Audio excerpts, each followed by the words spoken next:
സാധാരണഗതിയിൽ ഒരു വീട് നമ്മൾ പണിയാൻ ഏൽപ്പിച്ചു കഴിഞ്ഞാൽ, അതായത് ഒരു കോൺട്രാക്ടിനെ ഏൽപ്പിച്ചു കഴിഞ്ഞാൽ അവസാന ഘട്ടമാകുമ്പോഴത്തേക്കും മോസ്റ്റ് ഓഫ് ദ കേസിൽ ക്ലയൻറ്റും കോൺട്രാക്ടറും തമ്മിൽ പല രീതിയിലുള്ള സംസാരങ്ങളിൽ വരാറുണ്ട്. ഇത് ഏകദേശം 1.5 വർഷം പഴക്കമായ വീടാണ്. ഈ വീട് നിർമ്മിച്ച കോൺട്രാക്ടർ നമ്മുടെ ഒപ്പം ഉണ്ട്. ഇതിൻ്റെ ക്ലയൻറ്റിനെ ഞാൻ ഇന്ന് ഈ വീഡിയോയിൽ കാണിച്ചു തരാം. എങ്ങനെയാ വെച്ചാൽ നല്ല നീറ്റായിട്ടുള്ള ഡിസൈനിൽ നിർമ്മിച്ചിട്ടുള്ള ഈ വീട് സ്ഥിതി ചെയ്യുന്നത് നമ്മുടെ തിരുവനന്തപുരം മണ്ണന്തലയ്ക്ക് സമീപം കേരളാതിപുരം ജംഗ്ഷനിലാണ് കേട്ടോ. അതേ കാണുന്നത് കേരളാതിപുരം ജംഗ്ഷനാണ്. അപ്പോൾ ആ ജംഗ്ഷന് സമീപത്തായിട്ടാണ്. അപ്പോൾ ഈ വീട് വിൽക്കാനല്ല, നമ്മുടെ ഈ വീടിൻ്റെ വർക്കിനെ പറ്റിയിട്ടാണ് ഞാൻ ഇന്ന് സംസാരിക്കാൻ പോകുന്നത്. അപ്പോൾ ഇത് വർക്ക് ചെയ്തിട്ടുള്ള സുനിൽകുമാർ നമ്മുടെ കൂടെ ഉണ്ട്. പുള്ളിക്കാരൻ ഇതിൻ്റെ ബാക്കിയുള്ള കാര്യങ്ങൾ എന്തൊക്കെയാണെന്നുള്ളത് പറഞ്ഞുതരും.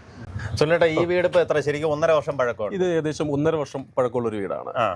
അപ്പോൾ ഇപ്പോഴും നമ്മുടെ ക്ലയന്റുമായിട്ട് നല്ലൊരു ബന്ധത്തിൽ നമ്മൾ ഇപ്പോഴും പോകുന്നുണ്ട്. നമ്മൾ ആ വർക്ക് അങ്ങനെ ചെയ്തത് കൊണ്ടായിരിക്കണം നമുക്ക് നല്ലൊരു ക്ലയന്റിനെ കിട്ടി, നല്ലൊരു ബന്ധം ഇപ്പോഴും നമ്മൾ നിലനിർത്തി കൊണ്ടുപോകുന്നു. ശരി, നമുക്കിത് എത്ര സ്ക്വയർ ഫീറ്റിന്റെ വീട്? ഇത് 2850 സ്ക്വയർ ഫീറ്റ് ആണ് ഈ വീടുള്ളത്. താഴെ ഒരു സെല്ലാറുണ്ട്. അതായത് നമുക്ക് റോഡ് ലെവലിനെക്കാട്ടും താഴ്ന്നിട്ടുള്ള പ്രോപ്പർട്ടി. ഈ റോഡ് ലെവലിൽ നിന്ന് ഇവിടെ നോക്കുമ്പോൾ റോഡ് ലെവലിൽ നിന്ന് അടിയിൽ സെല്ലാറായിട്ട് നമ്മൾ ചെയ്തിട്ടുണ്ട്. ആ പോർഷൻ നമ്മൾ നികത്തിയെടുക്കുന്നതിന് വരെ സെല്ലാറായിട്ട് ഇത് നികത്തി എടുക്കാനായിട്ട് പ്ലാൻ ചെയ്തതാണ്. പിന്നീട് നമ്മൾ അത് സെല്ലാറാക്കി മാറ്റിയതാണ്. ശരി ശരി ശരി. ശരിക്കും നമുക്ക് ഈ ഒരു പ്രോപ്പർ ജംഗ്ഷനിലിരിക്കുന്ന പ്രോപ്പർട്ടി ആയതുകൊണ്ട് തന്നെ സ്പേസ് കൂടുതൽ കിട്ടുന്നതോറും നമുക്ക് ബെനിഫിറ്റ്. അതെ അതെ അതെ. ഇത് നമുക്ക് ഭാവിയിൽ റെന്റിനോ എന്തെങ്കിലും കൊടുക്കണമെങ്കിൽ പോലും അടിയിൽ സെല്ലാർ നമുക്ക് റെന്റിന് നമുക്ക് യൂസ് ചെയ്യാനായിട്ട് പറ്റും. ശരി, നല്ലൊരു റെന്റ് കിട്ടുന്ന ഒരു ലൊക്കേഷൻ കൂടെയാണ്. നമുക്ക് സ്ക്വയർ ഫീറ്റ് എത്ര രൂപയ്ക്കാണ്? സ്ക്വയർ ഫീറ്റ് ഞാനിത് ചെയ്തത് 2300 രൂപയ്ക്കാണ് സ്ക്വയർ ഫീറ്റ്. 2300. അതായത് ഫുള്ളായിട്ട് ഇഷ്ടികയിൽ നിർമ്മിച്ച പണി 2300. അതെ അതെ. ഇതിപ്പോ 1 വർഷം മുന്നേ ചെയ്ത വർക്കല്ലേ? അതെ അതെ. അപ്പൊ നമുക്ക് ഇപ്പൊ ചെയ്ത് കൊടുക്കുന്നവർക്ക് ആ റേറ്റിന് ചെയ്ത് കൊടുക്കാം, കുഴപ്പമില്ല. 2300 തന്നെ ചെയ്യും തീർച്ചയായിട്ടും. അപ്പൊ ഇതിനകത്തുള്ള ഇന്റീരിയർ പോകെ നമുക്ക് സ്ക്വയർ ഫീറ്റ് 2300 ഇഷ്ടികയിലെ വർക്ക് ചെയ്തിട്ടുള്ളത്. നമുക്ക് ഇതിന്റെ ബാക്കിയുള്ള ദൃശ്യങ്ങൾ കാണാം. ഈ മുന്നിൽ വരുന്ന ഇന്റർലോക്ക് ഈ വർക്കെല്ലാം ഇതിൽ ഉൾപ്പെടുന്നതാണ്? ഇല്ല, ഇന്റർലോക്ക് എസ്റ്റീരിയൽ വരുന്ന കാര്യങ്ങളൊന്നും ഇതിൽ ഉൾപ്പെടുന്നതല്ല. മതില് ഇതൊന്നും ഇതിൽ ഉൾപ്പെടുന്നതല്ല. വീടിന്റെ സ്ട്രക്ചർ, ഇതിന്റെ ഫ്രണ്ട് എലിവേഷൻ, ഈ കാര്യങ്ങളെല്ലാം അതിനകത്ത് ഉൾപ്പെടും. ബാത്റൂമിനകത്തുള്ള ഫിറ്റിംഗ്സ് എല്ലാം ഇതിലാണ് ഉൾപ്പെടുന്നത്. വീടിന്റെ ഒരു എക്സ്റ്റീരിയർ എലിവേഷൻ കണ്ടോ നല്ലൊരു ഇഷ്ടപ്പെട്ടു. നമ്മൾ സാധാരണഗതിയിലുള്ള ഒരു ട്രഡീഷണൽ ഡിസൈൻ അല്ല സെലക്ട് ചെയ്തിട്ടുള്ളത്. അതെങ്ങനെയാ ക്ലയന്റിന്റെ ആവശ്യാനുസരണം ചൂസ് ചെയ്തിട്ടുള്ള? അതെ, ക്ലയന്റിന്റെ ആവശ്യാനുസരണം അത് ചെയ്തതാണ്. ഇത് ഡിസൈൻ എല്ലാം നിങ്ങൾ തന്നെ കൊടുക്കുകയാണോ അതോ അവര് ഡിസൈൻ ഞങ്ങൾ തന്നെ ചെയ്യും? നമുക്ക് ക്ലയന്റ്സ് ഡിസൈൻ തന്നു കഴിഞ്ഞാൽ അത് നമ്മൾ ക്ലയന്റ് ഇപ്പൊ സമയം എല്ലാം എല്ലാ കാര്യവും A to Z എല്ലാം നമുക്ക് ചെയ്യാൻ പറ്റും. ഇതിപ്പോ നമുക്ക് എത്ര ബെഡ്റൂം ഉള്ള വീടാണ്? ഇത് നമുക്ക് 4 ബെഡ്റൂമാണ്.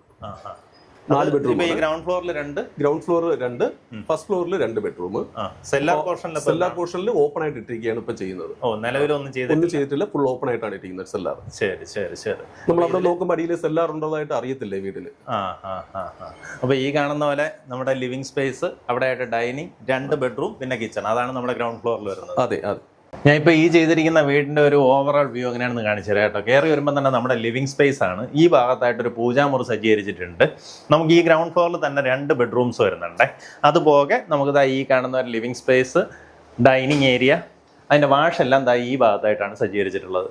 അപ്പോൾ അത് ഈ ഒരു ലിവിംഗ് സ്പേസിൽ നിന്ന് മാറ്റുന്ന രീതിയിൽ ഇങ്ങനെ ഒരു പാർട്ടിഷൻ ചെയ്തിട്ടുണ്ട്. ഇതിനകത്തുള്ള ഇൻറ്റീരിയർ വർക്ക് എല്ലാം ഡിഫറൻ്റ് ആണ്. അതായത് നമ്മൾ ഈ പറഞ്ഞ റേറ്റിന് ഉൾപ്പെടുന്ന രീതിയിലല്ല, ഇൻറ്റീരിയർ വർക്ക് ഇവർ സെപ്പറേറ്റ് ആയിട്ടാണ് ചെയ്തെടുത്തിട്ടുള്ളത്. അപ്പോൾ ഇൻറ്റീരിയറിൽ തന്നെ നമുക്ക് ഈ കാണുന്നത് പോലെ കിച്ചൻ്റെ വർക്ക്, കബോർഡ് വർക്ക്, ഇതുപോലുള്ള കട്ടിലിൻ്റെ വർക്ക്, ഇങ്ങനെയുള്ളതെല്ലാം നമുക്ക് എക്സ്ട്രാ ആയിട്ട് വരുന്നുണ്ടാവും. ഇതിനകത്ത് ഇപ്പോൾ ടോട്ടലായിട്ട് ഏകദേശം 16 ലക്ഷം രൂപയുടെ ഇൻറ്റീരിയർ വർക്ക് മാത്രം ചെയ്തിട്ടുണ്ട്. അപ്പോൾ അതിനനുസരിച്ചിട്ടുള്ള ഭംഗി നമുക്ക് ഈ വീടിനകത്ത് കാണാൻ സാധിക്കും.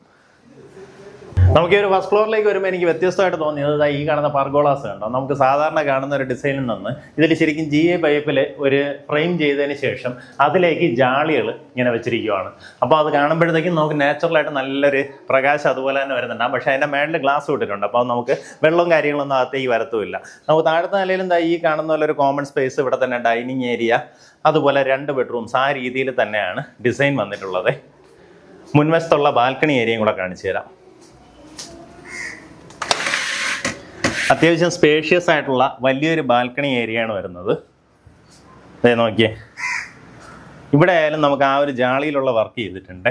ഇതെല്ലാം തന്നെ ഇതുപോലെ മെറ്റൽ ഫ്രെയിം ചെയ്തിട്ട് അതിനകത്താണ് ഈ ജാളി ഇൻസ്റ്റാൾ ചെയ്തിട്ടുള്ളത്. നമുക്ക് സാധാരണഗതിയിൽ ഈ ഒരു വർക്ക് ചെയ്യുമ്പോഴത്തേക്കും നമുക്ക് അല്ലാണ്ട് സിമെൻറ്റ് വെച്ചിട്ടായിരിക്കും ഇത് ഒട്ടിച്ച് വയ്ക്കുക. ഇത് ആ രീതിയിൽ നിന്ന് ഡിഫറൻ്റ് ആയിട്ടാണ് ചെയ്തിട്ടുള്ളത്. അപ്പം നമ്മുടെ ഈ വീടിൻ്റെ പണി എങ്ങനെയാണെന്നുള്ള അഭിപ്രായം എൻ്റെ കസ്റ്റമർ തന്നെ പറഞ്ഞു തരുമല്ലേ? അതെ അതെ. ഈ വീടിൻ്റെ പണി നമ്മൾ സുനിലിനെ ഏൽപ്പിക്കുമ്പോൾ ഞങ്ങൾക്ക് ആളിനെ കണ്ടപ്പോൾ തന്നെ യാതൊരു ഭയവും തോന്നിയില്ല. കാരണം സത്യസന്ധതയുടെയും ഉം.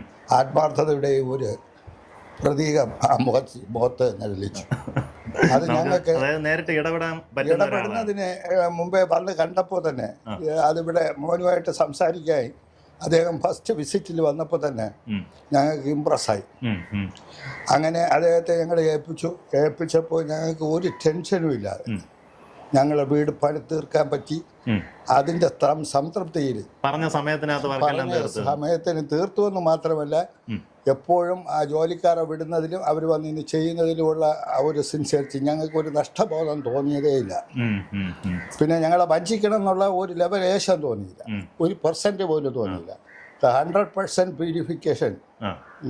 In character and in work. പറഞ്ഞ കാര്യങ്ങളെല്ലാം കൃത്യമായിട്ട് പറഞ്ഞ സമയത്തിനകത്ത് കൃത്യമായി ചെയ്യുന്ന ഒരു വർക്കിലെല്ലാം സാറ്റിസ്ഫൈഡ് ആണ്. ഒരു കോൺട്രാക്ടർ തന്നെയാണ്. കോൺട്രാക്ടർ എന്ന് പറയാൻ ഒക്കില്ല, ഞങ്ങളെ വീട്ടിലെ ഒരു അംഗമാണ്.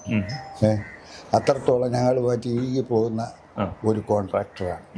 അദ്ദേഹത്തിൻ്റെ ബ്രദറിനെയും അദ്ദേഹത്തിൻ്റെ സഹപ്രവർത്തകരും ഒക്കെ ഞങ്ങളോട് ഒരു കുടുംബത്തിലെ ആളുകളെ പോലെയാണ് അവസാനം വരെ പെരുമാറിയത്. ഒരു വാക്ക് പോലും ഷീപ്പോ എന്ന് പറഞ്ഞ് പിരിയേണ്ടി വന്നിട്ടില്ല. പണത്തിൻ്റെ ഇടപാടിൽ അത്യാഗ്രഹമില്ല. എന്തെങ്കിലും നമ്മൾ കൊടുക്കാൻ താമസിച്ചാലും അദ്ദേഹത്തിന് കിട്ടാനുണ്ടെങ്കിൽ അദ്ദേഹം അതിലെല്ലാം വളരെ മയമായ ഞങ്ങളോടുള്ള വിശ്വാസമായിരിക്കാം ചിലപ്പോൾ.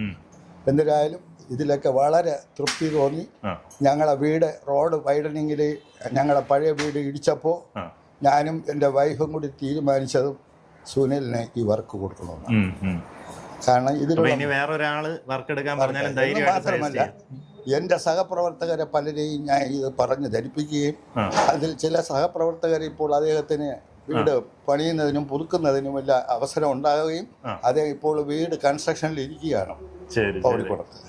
അപ്പോൾ അവരിവിടെയൊക്കെ വന്ന് സന്ദർശിച്ചിട്ട് അദ്ദേഹത്തിനെ കാണുകയും എൻ്റെ അഭിപ്രായം ചോദിക്കുകയും ചെയ്തു. അത്രത്തോളം വളരെ നല്ല ഒരു വ്യക്തിയാണെന്നുള്ളതിന് യാതൊരു സംശയവുമില്ല. അതുകൊണ്ട് ആർക്കാണോ മനസമാധാനമായിട്ട് വീട് വയ്ക്കുക എന്ന് പറഞ്ഞാൽ അസമാധാനവും അസന്തോഷവും അവസാനം കടവും പട്ടും ഒക്കെ വരും. നമുക്ക് ഇത്തിരി കടം വന്നാലും നമുക്ക് അവിടെ ഒരു നഷ്ടബോധം തോന്നും. അത്രത്തോളം സന്തോഷത്തിലാണ് ഞങ്ങൾ ഈ വീട്ടിൽ താമസിക്കുമ്പോൾ തന്നെ ഒരു പോസിറ്റീവ് എനർജി ഉണ്ട്. അദ്ദേഹത്തിന് എന്തെങ്കിലും ഇനി നമുക്ക് മാറ്റങ്ങൾ വരുത്താനോ ബാലൻസ് ഉള്ളതിനോ അറിയിച്ചു കഴിഞ്ഞാൽ ജോലിക്കാരെ എത്രയും പെട്ടെന്ന് വിടുന്നതിന് അദ്ദേഹം തയ്യാറാവും.